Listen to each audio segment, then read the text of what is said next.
세상에는 천인 공노할 범죄를 저지르는 사람들이 정말 많습니다. 그런 사람들을 TV 화면으로 볼 때마다 우리 엄마 아빠가 항상 하는 말이 있죠. 저 죽여도 시원찮은 놈들. 뭐 이런 경험 다들 한 번쯤은 있으시잖아요. 그런데 이런 사람들조차도 실제로 죽이면 될까요? 안 될까요? 당연히 안 되겠죠. 왜? 살인을 하면 안 되는 일이니까요. 이건 너무 당연한 질문이니까 질문의 내용을 조금 한번 바꿔보겠습니다. 현실에서 살인은 왜 하면 안 될까요? 안녕하세요. 지식의 지도를 만드는 7분 이감TV입니다. 오늘은 조금 무거운 주제, 살인에 대해서 한번 얘기를 나눠보려고 하는데요. 여러분, 제가 질문을 한번 드려보겠습니다. 살인을 하면 안 되는 이유가 뭘까요? 아마 큰 틀에서는 이 두 가지로 대답이 갈릴 것 같습니다. 첫 번째, 살인은 도덕적으로 옳지 않기 때문에 하면 안 된다는 입장이 있겠죠. 쉽게 말해서 다른 사람을 죽이는 거는 악한 행위니까 하면 안 된다는 생각이겠죠. 두 번째, 살인을 법에서 금하고 있기 때문에 하면 안 된다는 입장이 있겠죠. 적어도 우리나라 형법에서는 살인을 법으로 금하고 있습니다. 즉, 하면 안 되는 행위이기 때문에 하면 안 된다는 생각이라고 할 수 있겠죠. 실제로 이런 논의는 우리가 이제 살아오면서 법이라는 개념을 도입한 이래로 아마 인류의 마지막 순간까지도 이어질 수밖에 없는, 법학에서는 굉장히 중요한 논의입니다. 오늘날 대다수의 법학자들은 적어도 이런 명제에는 동의를 하고 있습니다. 뭐냐면은 법이라 함은 우리의 법률에서 규정하고 실제로 시행하고 있는 실정법에 가리킨다라는 명제죠. 한마디로 법전에 적힌 조항들만이 진짜 법이라는 겁니다. 설령 아무리 그럴듯한 내용이더라도 그게 법률로서 규정된 것이 아니라면 그건 법이라고 할 수 없다는 겁니다. 이런 입장을 우리는 법률 실증주의라고 합니다. 법률 실증주의자들은 살인을 하면 안 되는 이유에 대해서 두 번째 생각을 대변하는데요. 이들에게 어떤 행위가 도덕적으로 옳고 그른지는 법학적으로 중요하지 않습니다. 실정법에서 그 행위를 허용하는지 허용하지 않는지만이 중요한 거죠. 예를 들어 어떤 나라에서 살인을 허용하고 있다면 살인 역시 당연히 허용될 수 있는 행위가 됩니다. 물론 그 나라에 한해서는요. 반대로 자연법 사상가들은 아까 질문에 대해서 살인을 하면 안 되는 이유에 대해서 첫 번째 생각을 대변합니다. 이들은 실정법의 근원으로 자연법이라는 어떤 형이상학적인 법 개념이 존재한다고 생각하는데요. 자연법은 흔히 우리가 말하는 어떤 도덕적인 가치들을 대변을 합니다. 흔히 자연법 사상의 제1원리로 제안이 되는 게 바로 선한 것은 행하고 악한 것은 행하지 말아라 입니다. 이들에게는 살인을 하면 안 되는 이유 역시 당연히 그것이 악한 행위이기 때문이죠. 실정법이 그것을 금하고 있는 것 역시 그 근원의 자연법에 따르면 살인을 악한 행위로 규정할 수밖에 없기 때문이라는 거죠. 이런 지점들 때문에 법률 실증주의자들은 법과 도덕을 완전히 별개의 것으로 구분되는 것으로 이해를 하고, 자연법 사상가들은 법과 도덕을 떼어놓을 수 없는 불가분의 관계로 이해하고 있습니다. 자, 법은 법이고 도덕은 도덕이다. 실정법이 반드시 도덕적일 필요는 없다. 이런 생각을 가장 극단적으로 제시하는 법률 실증주의자가 있었으니 그건 바로 베르크봄입니다.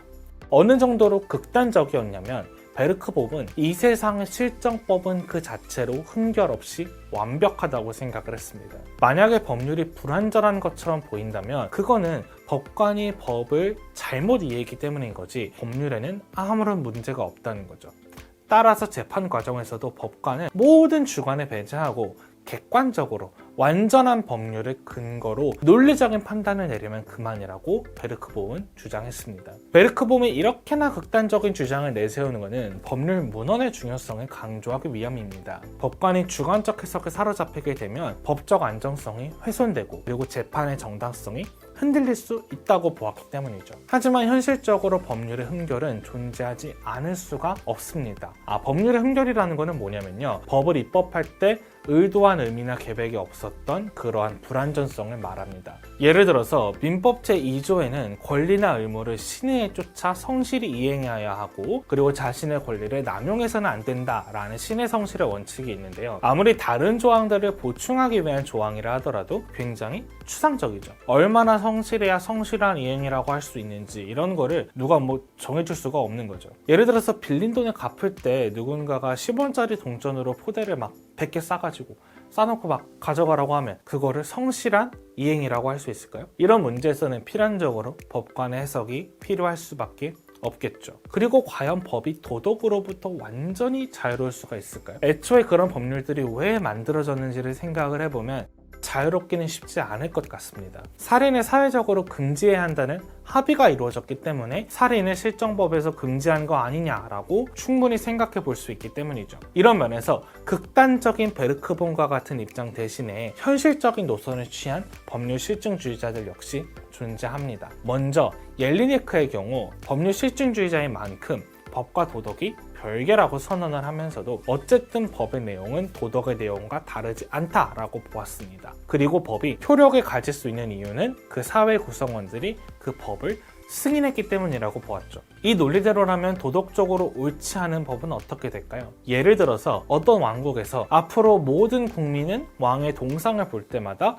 90도로 고개를 숙여야 된다 라는 법이 이제 제정이 되면은 국민들이 어떻게 생각을 하겠어요? 이 법률 조금 선 넘는데? 라고 생각을 하겠죠. 즉 국민들이 승인할 리가 없겠죠. 따라서 옐리네크의 주장대로라면 도덕적으로 옳지 않은 법은 효력을 가질 수가 없죠. 즉 옐리네크는 법률 실증주의자임에도 도덕을 고려하고 있는 겁니다. 법률 실증주의자 하트도 비슷한 맥락에서 도덕적으로 옳지 않은 법을 국민이 준수할 필요는 없다고 주장을 하는데요. 하지만 옐리네크와 결정적으로 생각이 다른 최초의 지점이 있습니다. 하트는 충실한 법률 실증주의자로서 법의 효력은 실정법 그 자체에 있다라고 주장을 합니다. 그러니까 법률이 올바른 절차를 거쳐서 제정이 되기만 했으면 그 자체로 그 법은 효력이 있다는 거죠. 따라서 이 논리대로라면 도덕적으로 옳지 않은 법 역시 효력을 가집니다. 하지만 그와 별개로 하트는 이렇게 주장을 합니다. 도덕적으로 옳지 않은 법은 법이니까 효력을 가지지만 그렇다고 해서 국민이 그거를 준수할 필요는 없다는 거죠. 따라서 하트 역시 적어도 법의 준수 측면에서는 도덕적 요소의 중요성을 인정한다는 거죠. 하트는 마찬가지의 맥락에서 베르크본과 달리 법률의 흠결에 대해서도 인정을 했습니다. 현실적 한계를 인정을 하고 가는 거죠. 다만 이런 흠결이 존재하는 경우에 한해서 법관이 재량을 발휘하면 충분히 흠결을 메울 수 있다고 주장했습니다. 이게 뭔 소리냐면 평소에는 실정법에 있는 법률 문헌을 최대한 존중해서 객관적으로 이제 판단을 내리면 되는데 흠결이 있을 때는 법관이 주관적인 재량을 발휘하면 된다는 거죠.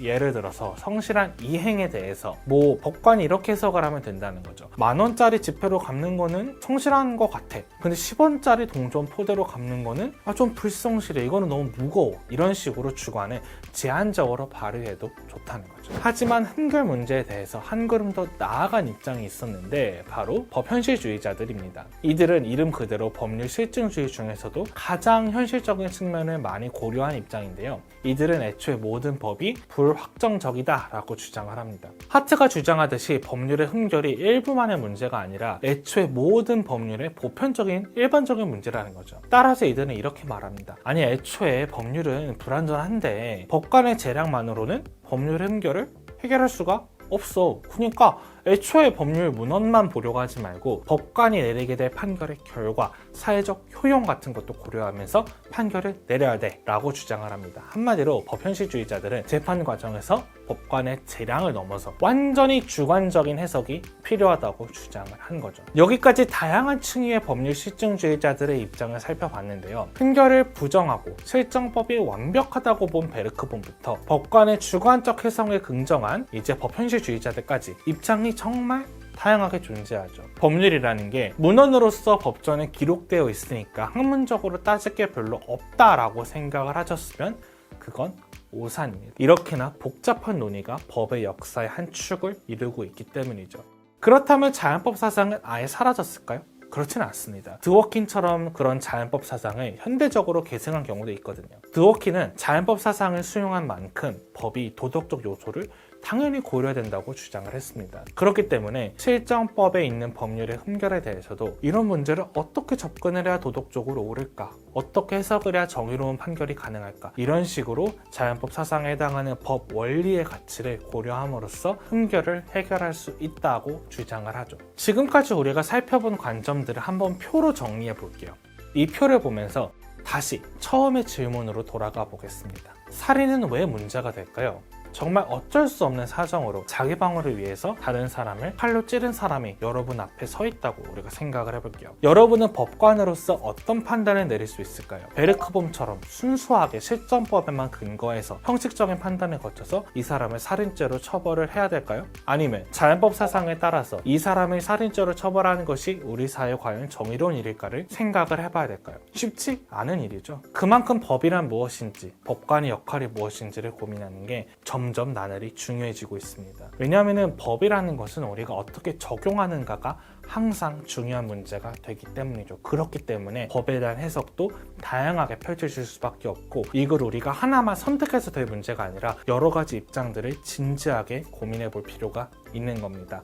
우리가 오늘 살펴본 지문은 대략 이런 식으로 이해를 하면 정말 좋은 지문이었고요. 지금까지 이감TV의 수민쌤이었습니다.